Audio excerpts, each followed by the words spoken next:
అసదుద్దీన్ ఓవైసీ మీడియాతో మాట్లాడుతున్నారు. లైవ్ చూద్దాం. कास्ट है पूरे मुसलमान है, मुसलमानों में जो बैकवर्ड कास्ट है, जो कौन सी कास्ट है उसका जिक्र भी है उसमें. उन लोगों को जो फायदा हुआ है, उन लोगों का सोशली एजुकेशनली प्रोग्रेस हुआ है, तो उसको बरकरार रखने के लिए हम ये डिमांड करते हैं आंध्रा के सीएम जगन मोहन रेड्डी साहब से और तेलंगाना के चीफ मिनिस्टर जनाब के चंद्रशेखर राव साहब से कि वो एक बेहतरीन लीगल टीम के जरिए इसका डिफेंस करेंगे. और तेलंगाना सरकार के पास तो इंपेरिकल डेटा है, मुसलमानों में जो कास्ट है उनकी बैकवर्डनेस का जो सुधीर कमेटी बनाई गई थी उसका पूरा डेटा है, उसका सब हम ये डिमांड करते हैं. अलग अलग सूबों की सरकारों ने मदरसे को लेकर कई अभियान चलाए हैं, उसको लेकर आप पिछले कई दिनों से मुखर हुए हैं और आपने ट्वीट किया है. हालांकि वो जो कार्रवाई की गई है वैसे मदरसों की की गई है जहां पे शिकायत थी कुछ अलग तरह की एक्टिविटीज का. आपने आज सुबह ट्वीट करके सफाई देने की कोशिश की है. क्या आप मॉडर्नाइजेशन के खिलाफ नहीं है तो क्या कहां से बात है सर कि आप मॉडर्नाइजेशन के खिलाफ है? नहीं, मैं मॉडर्नाइजेशन तो कौन खिलाफ होगा मॉडर्नाइजेशन के? आप खिलाफ है क्या मॉडर्नाइजेशन के? मैं भी खिलाफ नहीं हूं. मैं भी आपकी तरह दुनिया में रहता हूं भाई. मैं भी चाहता हूं कि जल्द से जल्द 5G आ जाए. तो सर्वे होने दीजिए. हाँ, तो सर्वे क्यों नहीं? सर्वे मॉडर्नाइजेशन के लिए नहीं हो रहा है. देखिए, आप लोग समझ नहीं रहे. क्रोनोलॉजी समझिए, ऐसा समझाएंगे आपको. सर्वे किस लिए हो रहा है? क्योंकि national commission for child protection rights ने कहा. अब नेशनल प्रोटेक्शन चाइल्ड का जो वो तो अड्डा बना हुआ है एक हिंदुत्व आइडियोलॉजी को प्रमोट करने का. तो जो बच्चे गवर्नमेंट स्कूल में पढ़ रहे हैं वो बच्चे नहीं हैं. जो बच्चे प्राइवेट स्कूल में पढ़ रहे हैं वो बच्चे नहीं हैं. जो बच्चे आरएसएस के शिशु विहार सरस्वती मंच पढ़ रहे हैं उसमें बच्चे नहीं है. उनका सर्वे क्यों नहीं होगा भैया?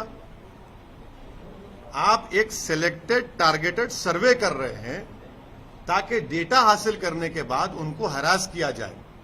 इसीलिए मैंने कहा कि सर्वे अगर कराना है तो गवर्नमेंट स्कूलों का करवाइए जिसमें कितने बच्चों के स्कूल में टॉयलेट्स हैं.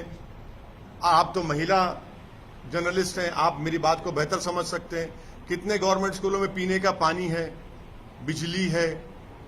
आप ही के प्रमोद साहब आपने दिखाया था ANI पर कि उत्तर प्रदेश के स्कूल में पानी आ गया तो टीचर ने बच्चों से कहा कि बच्चों चेयर रख दो. तो चेयर के ऊपर चढ़ के टीचर गई. उसका सर्वे नहीं हो रहा है. हुआ ना? आप भी दिखाए थे, जी में दिखाए थे, आपने सब जगह दिखाए थे. पर ये आप जिस तरह से बोल रहे हैं हरासमेंट को हरासमेंट नहीं है ना sir. madrasas are functioning in Uttar Pradesh and only 500 are getting government grant. And what is the problem when they want to collect data and also Why I challenge you that you should come with me to those 560 madrasas which you see are under Madrasa Modernization Board. You agree, right? That's what I'm saying. In last 5 years, will Times now go and ask those teachers that why didn't the Yogi government give them salary? In 5 years, only 5 months salary has been given, my dear friend. आप पंडित लोग हैं, कभी तो उनकी तो ताईद में बात कर लो. बेचारे 5 साल से पढ़ा रहे, 4 महीने की तनख्वाह मिली खाली उनको. और अगर सुनिए, तेलंगाना सरकार अगर ये फंक्शन करेगी, चीफ मिनिस्टर चंद्रशेखर राव, मैं जाके ठहरूंगा.